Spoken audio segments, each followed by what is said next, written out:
I've today left hospital after a week in which the NHS has saved my life, no question. It's hard to find words to express my debt, but before I come to that, I want to thank everyone in the entire UK for the effort and the sacrifice you have made and are making.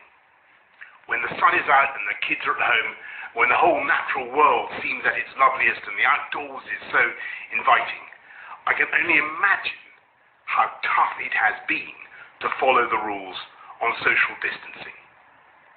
I thank you because so many millions and millions of people across this country have been doing the right thing. Millions going through the hardship of self-isolation, faithfully, patiently, and with thought and care for others as well as for themselves. I want you to know that this Easter Sunday, I do believe that your efforts are worth it and are daily proving their worth. Because although we mourn every day those who are taken from us in such numbers, and though the struggle is by no means over, we are now making progress in this incredible national battle against coronavirus. A fight we never picked against an enemy we still don't entirely understand. We're making progress in this national battle because the British public formed a human shield around this country's greatest national asset, our National Health Service.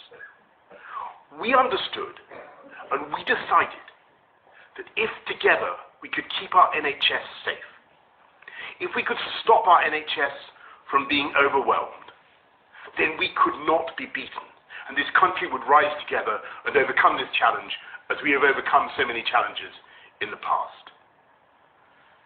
In the last 7 days, I have, of course, seen the pressure that the NHS is under.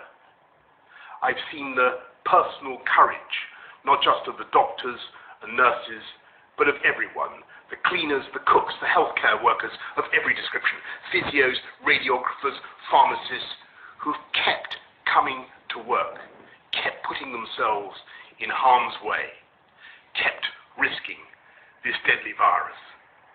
It is thanks to that courage, that devotion, that duty, and that love that our NHS has been unbeatable.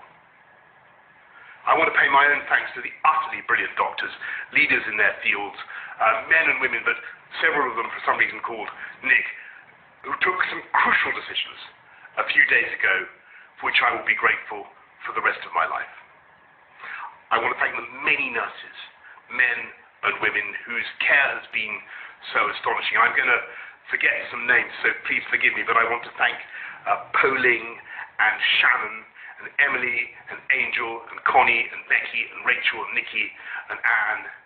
And I hope they won't mind if I mention in particular 2 nurses who stood by my bedside for 48 hours when things could have gone either way.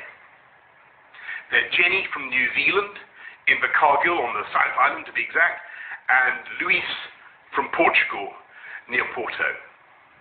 And the reason in the end my body did start to get enough oxygen was because for every second of the night they were watching, and they were thinking and they were caring and making the interventions I needed.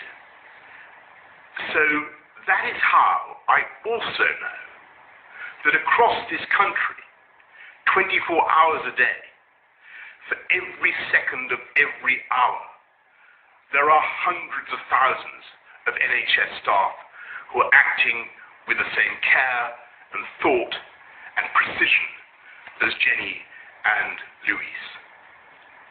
That is why we will defeat this coronavirus and defeat it together.